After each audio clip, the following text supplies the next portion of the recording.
Yo, what's good, everybody? It's your boy Steph from the High Moving Podcast, and here we go with Bud Light again, and this time it involves UFC President Dana White.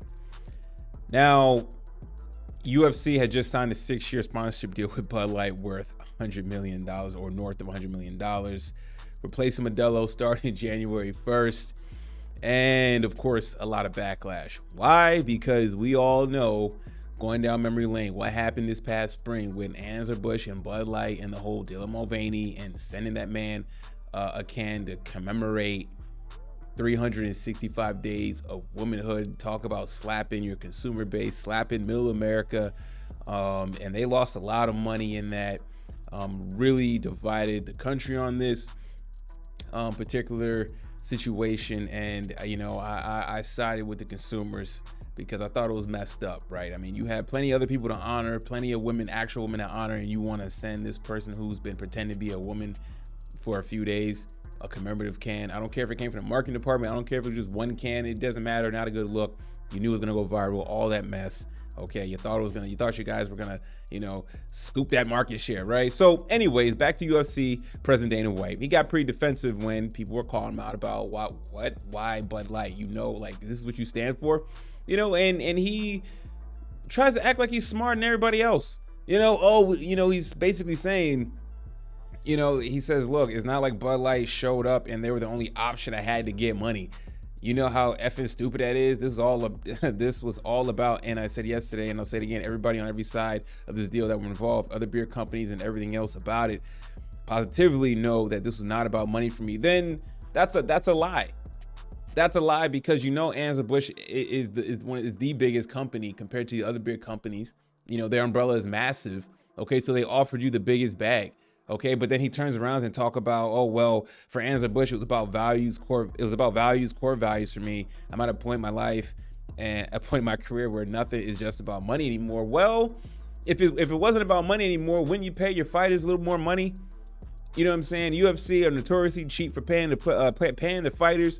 Okay, and you want to go about core values, about picking Anheuser-Busch or Bud Light, okay, fine. Picking, core values of a company that honored a man dressing up as a woman and then getting a can and everything. He tried to be slick. You thought the temperature died down on Bud Light and Anheuser-Busch, and maybe it did die down just for a little bit.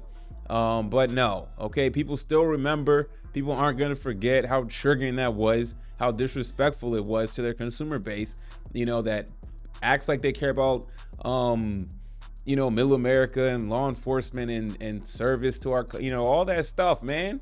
I saw a quote, I don't know if it's an article, another quote somewhere else. He was like, oh, well, I like what they're doing for the military and law enforcement and all that stuff. And I hate when people use, that's disrespectful in a way, right? You're like, you're always gonna feel like you're always gonna capture and get points when you always mention, well, I like that they're supporting law enforcement, and two things can be true, right?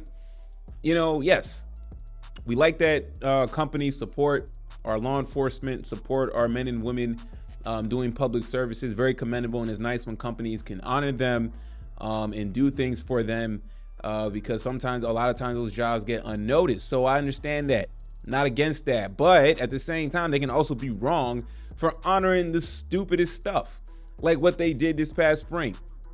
So Dana White can miss me with all this. He wants to talk about core values, and look, core values has a price tag of $100 million that you want, that you liked.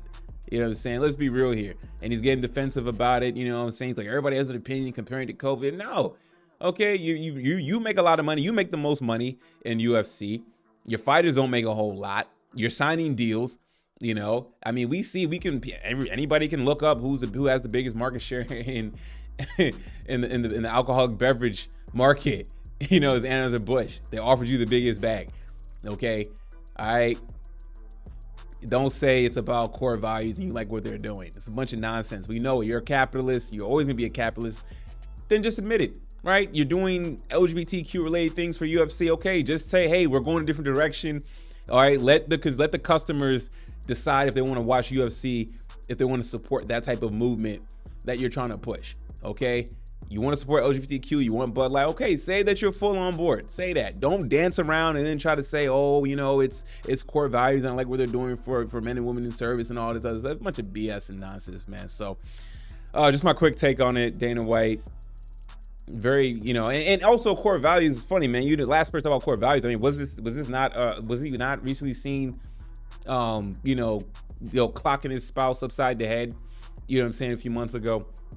You know what I'm saying? Yeah, so, you know, he can miss with all that, but didn't really want to revisit this, but I figured why not? I mean, everybody's talking about it, so I was like, you know what? I've talked about this a minute before, but yeah, considering just what he had to say in defense of this was absolutely absurd.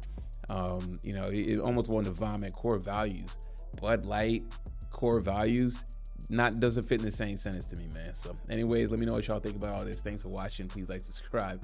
I'm out.